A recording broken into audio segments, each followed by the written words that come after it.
What's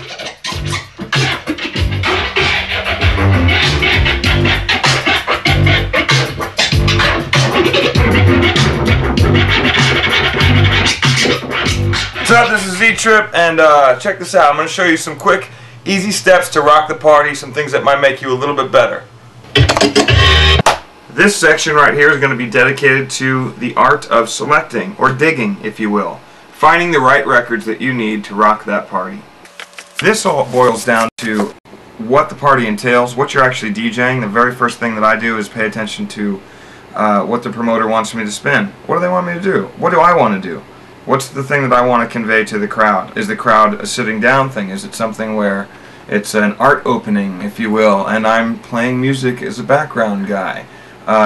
If so, I want to play the best possible music I can play for a background. Is it something where there's going to be thousands of people and they're all wanting to dance to what I'm doing? If that's the case, then I'm going to cater it towards something where it's more dancing. I like to grab music from all styles, so funk, hip-hop, rock, dancehall, whatever. If it's St. Patrick's Day, maybe pull out a wacky St. Patrick's record that you bought at some thrift store and incorporate that into the set. Who knows? Let's see what we got here. Beatles probably wouldn't work at a rave. REO Speedwagon probably wouldn't work anywhere. Don't even know why that's in there. Okay, here we go. Bjork. Where would Bjork work? I don't know. Let's see. Maybe if you're spinning at a coffee shop or you're spinning at some down-tempo club or something, you wouldn't necessarily want to bring Bjork to a b-boy battle. Okay, Too Short. You'd want to play this in San Francisco. You want to bring out the songs that you think are going to work the best for the crowd that you're trying to rock.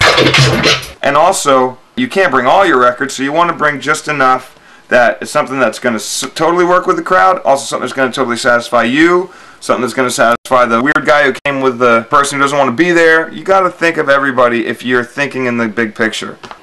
Beats per minute. Totally key. Check it out. To me, tempo is key in selection, and when I relate to tempo, I use it in BPMs, which is a DJ term for beats per minute. For instance, if this song, Private Parts, is 110 beats per minute, I like to label them so when it's dark in a club I can see what I'm doing. This song, Rubber and Glue, is 90 beats per minute. This is slower, this is faster. And you're counting it every time it hits. And you're not counting measures, you're just counting times it hits. Beats per minute. So you're looking at 1, 2, 3, 4, 5, 6, 7, 8, 9, 10, 11, 12, 13, 14, 15, 16, and it goes on and on and on. And you count that however many beats times it hits in 1 minute determines your beats per minute. Now, obviously, if you look around, you see all my records. I've pretty much BPM'd a lot of my records, and that's taken years. So there are certain things that have helped me out. For instance, this little device right here helps me out as far as tempo goes, where I can go like this, and you'll see it's 89 or 90. And the thing is, for me, tempos can fluctuate 1 or 2. As long as I get an idea of what that song is, it helps me in mixing, which I'll get to in a minute, why BPM is so key. I used to sit there with a stopwatch at first and go 1, 2, 3, 4, and when it got to 30 seconds, I would just stop and I would double what I just counted.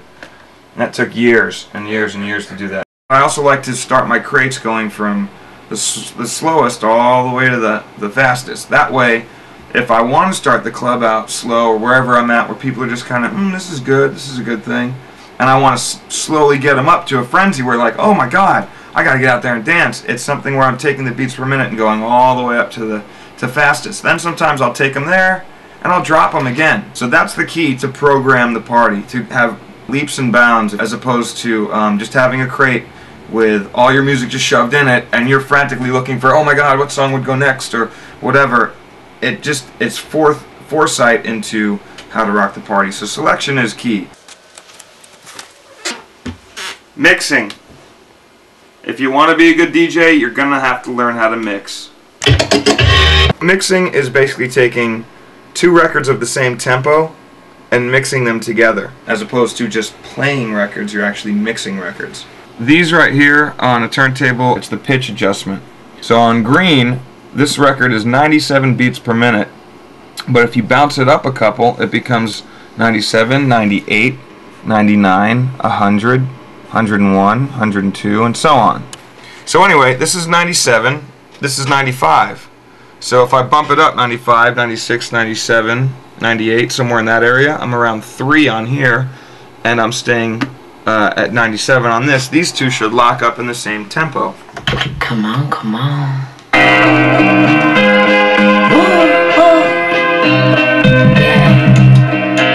Feel good, don't it? This is for warm days that drift away while the sun sets and the ghettos play. Long nights on a highway. So that's basically record 1. Here's record 2.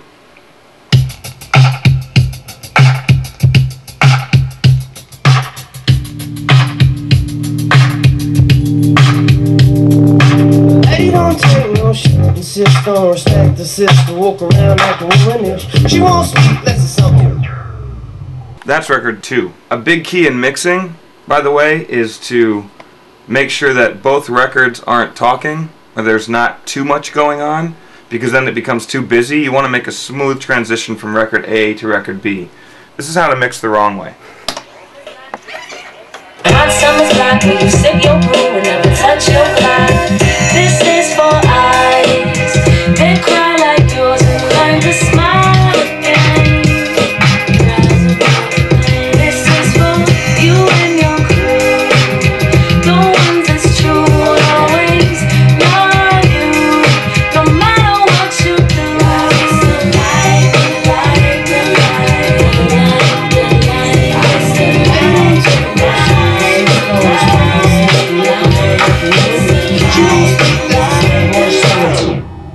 See how I was too busy there? Didn't sound right, didn't feel right. For a second there, the beat was going, and you're like, okay, this works.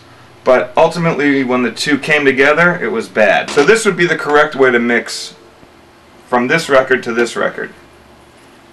Is just get in the record, back it up a bit, find the chorus, find when it breaks, and bring the next one in. So.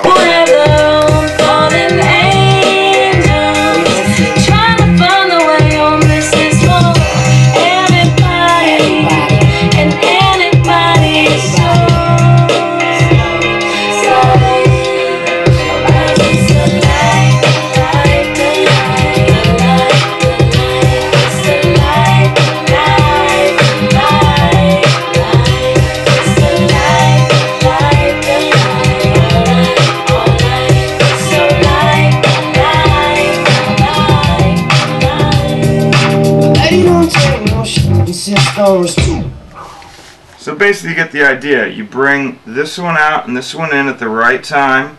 Before you know it, it sounds like you don't know where one stops and one starts. That's the key. But the way it works is I knew where I was in the song on both songs. Intro of this song, outro of that song. This has a 8-bar drum break of no bass line, so when the drum comes in, you're like, hey, this works, it's going, it sounds good. Can't really tell. Before you know it, you're out of the other one into another one, and it's done smooth. Here's another thing that I like to do. This is the key in mixing. Sometimes, if it's a new record and you don't really know it too well, they give you an option here. You got radio version and instrumental. Now the reason the instrumental is there is for a couple reasons. You can mix something over top of that, or if you're coming out of this record, record A, into record B, and you want it to be even more smooth, where it doesn't go from vocal to vocal, maybe you want to put a music bed where you can talk to the crowd or something, then you go into the instrumental